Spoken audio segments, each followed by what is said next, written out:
What's up, metal and heavy music fans? It's Flight of Icarus again with MetalTrenches.com, and it is time to talk about the new album from Canadian progressive metalcore band Protest the Hero, Palimpsest.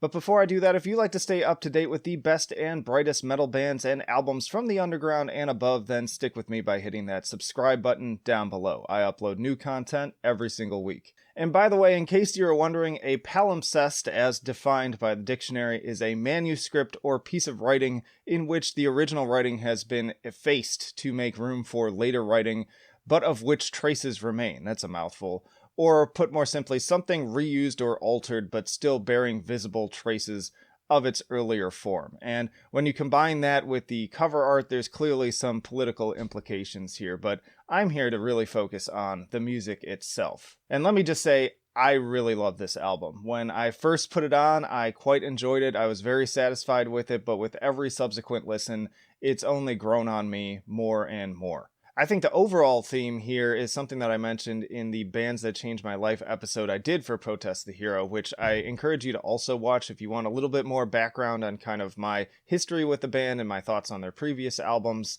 This is a sing-along group. Like, this is all about like the ultimate hype music, in my opinion. It's all about these key moments of just ultimate catharsis where this emotion just comes pouring out, and that's really what I come for when it comes to Protest the Hero, and Palimpsest definitely delivers on that in so many different realms. I mean, first of all, the musicianship, as always, is fantastic. The guitar work on this album is amazing. It is often very dizzying, and also the bass work, too. I think I want to kick things off with kind of the lead singles here. First of all, we've got the Canary. All around, just fantastic songwriting, great compositional elements, and it's got those moments that are going to be real crowd pleasers once they get out on the road again.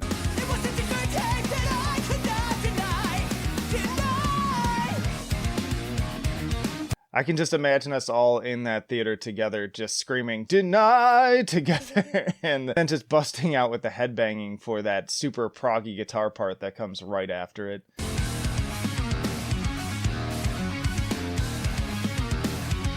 And then From the Sky, which may actually be my favorite of these particular two tracks. This one has an absolutely soaring bridge that I'm sure is going to be another real crowd pleaser.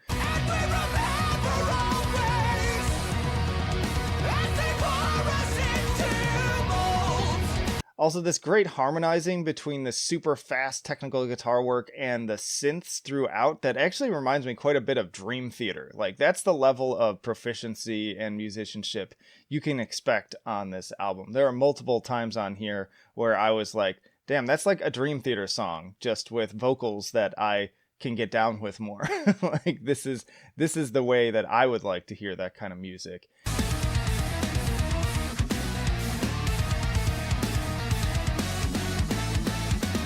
This great balance of being super infectious, but also extremely technical and impressive. This one also has this quiet piano interlude that builds to this truly epic finale, and this is going to be one where we're all going to be holding our lighters in the air, let me tell you. Don't take my picture! I'm decomposing! Make it a solid silhouette! And speaking of audience participation again, I see potential for some really fun ones on Fireside as well. This one has like this really rapid fire. It sounds like Rhodey's just trying to get out as many words as he possibly can in one breath, and I could definitely see a lot of young listeners looking at the booklet for this album and trying to learn that part and see if they can sing it all out. It actually reminded me of like back in the day when Blink-182's Enema of the State came out. There's the party song on there, and there's kind of a similar element where the verses are all sung in this very rapid, no-breath way. And I remember we would all try to one-up each other and see if we could get out the entire verse without having to take a breath. And it just made me think of that. I wasn't sure about this track at first. I was kind of skeptical, but let me tell you, this one has definitely grown on me. Because in addition to those parts, there is just, again, some really incredible musicianship on here. The guitar work, the bass work, everything about it, just every time I listen to it, especially like yesterday we went out and drove somewhere and I threw this on, and this is great driving music in addition to just any other realm you could really enjoy it in. So much high energy. Which brings me to another favorite. We've got All Hands. This one is probably the catchiest song on the album. It just sounds like you're floating on a cloud. It's so comforting and so like almost idealistically positive and makes you kind of feel like a child again, is I guess the best way I can describe it. Eyes cast towards the heavens until my train is coming in. All hands, all hands, all hands. Again, more great sing-along moments. It's just impossible not to get wrapped up in the emotions of this song.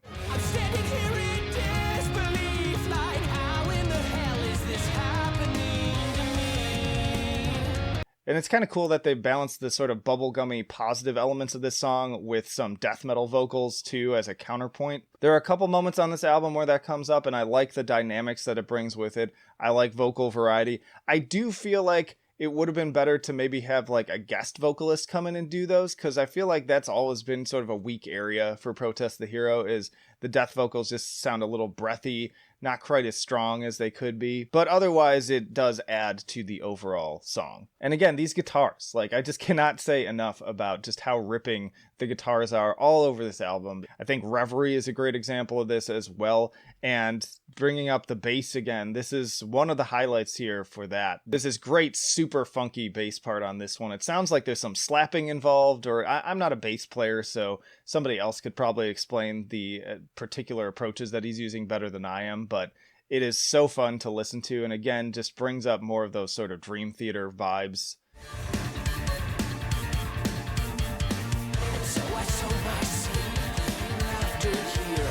And coming back into the guitar too, like everybody's working together on these songs to really create these all-around powerful compositions. This song probably also has some of my favorite symphonic moments on the album, which is saying a lot because they've really stepped up their game in terms of almost every song on here has a sort of backing of orchestral elements, but this one in particular has this nice little break where it's really allowed to breathe, and overall I really do appreciate the increased use of these orchestral elements. In fact, it was something that I was interested in hearing more of when I was talking about Pacific Myth when that came out, because the song Caravan on that one had this great elevated conclusion that was greatly complemented by those symphonic pieces. And I was like, I'd be interested to hear more Protest the Hero with this. And so they've definitely gone that direction on this album.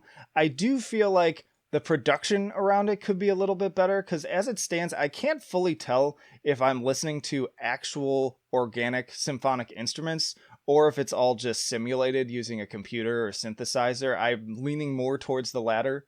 But either way, it does feel like I wish they had a little bit more of a budget for it, or at least a little better production around it to make it sound more full. Take some tips from bands like Septic Flesh and Dimmu Borgir and all that. Like, how do you create that same powerful, massive sound that you would get from an actual orchestral pit? Like, I think these songs with that would be absolutely incredible. They'd be unstoppable. The idea of watching Protest the Hero play with like a full orchestra behind them is just something absolutely thrilling to me. I think that's my biggest critique in terms of growth I'd like to see moving forward from this, is how do you step up that sound to just make it sound more real. Another one of my favorites on this album, Gardenias, another all-around just fantastic track. Everything about it. There's nothing you can't love about this one. Great guitars, more funky bass, more great vocal lines to sing along with too. That whole "a penny for your thoughts, a quarter for the show" definitely stuck with me. Penny for your thoughts, a quarter for the show. The truth should turn to rot, whichever way. It's one of those instant taglines, the thing that you could definitely see a band throwing on a t-shirt, and then more harsh vocals on this one too. So it's really got a little bit of everything. So yeah, all in all, I'm stoked with this album, and again, every time I listen to it, I seem to like it better and better. When I first started listening to it, I was like, okay, I kind of like this on par, I guess, with Pacific Myth, but I think then it slowly started stepping up. I could see myself putting this like in my top 3, potentially. At this point, it still can't really hold a candle to Volition, which is still my favorite, but hey, the band has enough albums now where it would warrant me actually doing a tier list. So I would be kind of interested coming back around and doing that for this band as I have for others. So if that's something you'd be interested in, let me know down in the comments. I think Volition just has stronger production, and even their earlier albums, there was a certain like roughness to it that kind of added to the band's overall sound that just feels a little bit missing here. So as far as scoring it right now, it's a little bit tough for me to do because I feel like I want to spend more and more time with it, but I did want to get this out for people to hear kind of my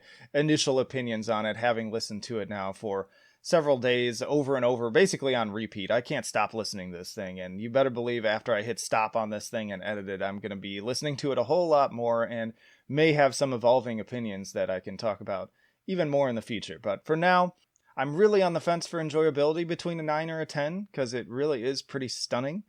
I'm kind of now leaning more towards 10. The songs are fantastic, it's super catchy, but also really proficient, which brings me to musicianship again.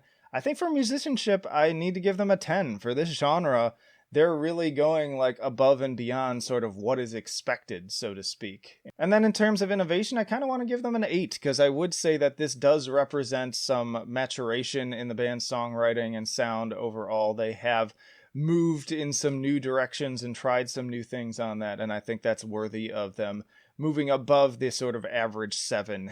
So if we're averaging that all together, it's a 9.3, which is a nice solid A for Palimpsest and Protest the Hero. Get it right now.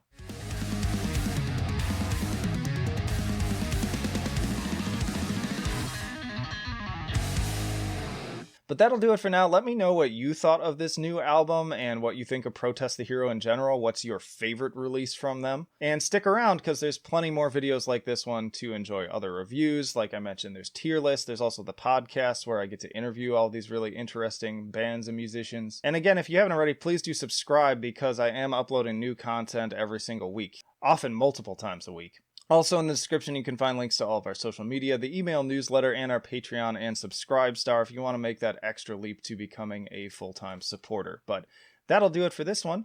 Flight of Icarus signing off. I will see you in the trenches.